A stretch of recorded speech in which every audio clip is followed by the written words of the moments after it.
Olá! Nesta aula, veremos como editar as folhas de desenho.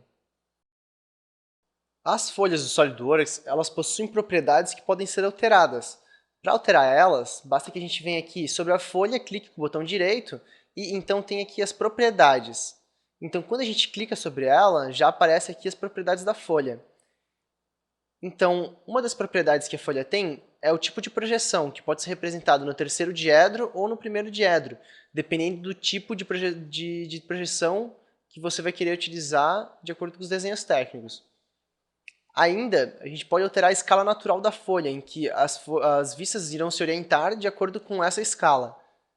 Uma outra coisa é o tamanho da folha, que a gente pode utilizar os padrões ou ainda definir um tamanho personalizado da folha. Isso aqui acontece depois da gente ter criado o documento, né? E pode ser definido para diferentes folhas. Por exemplo, nessa folha aqui eu vou querer que ela seja A4, aí eu pressiono OK e virou uma folha A4.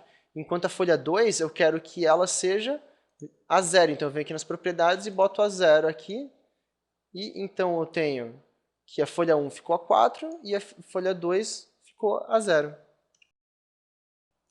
As folhas elas possuem um formato que não pode ser editado no nosso ambiente normal de trabalho. Percebam que quando eu tento clicar aqui sobre uma aresta e arrastar, eu não consigo. Então, para editar esse formato da folha, eu tenho duas opções. Ou eu clico com o botão direito em algum espaço vazio e então eu tenho aqui a opção de editar o formato da folha, ou eu tenho essa mesma opção vindo aqui na nossa barra das folhas, clicar com o botão direito e então eu tenho essa mesma opção, editar o formato da folha, em que eu clico e então as arestas aqui, ó, elas ficam selecionáveis e a gente pode modificar elas. Em que, por exemplo, a gente pode clicar numa linha e arrastar e então a gente modifica o formato da nossa folha. Quando eu faço as modificações que eu gostaria de ter feito, eu venho aqui e confirmo. Então percebam que agora a gente tem a nossa folha com o formato editado como a gente quis. Por fim, podemos ainda renomear essas folhas.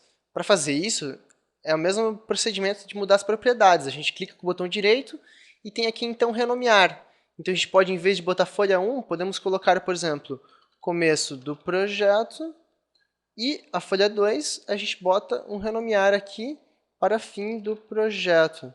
E então a gente pode ir determinando os nomes das folhas para facilitar então a localização na hora de realizar o nosso projeto.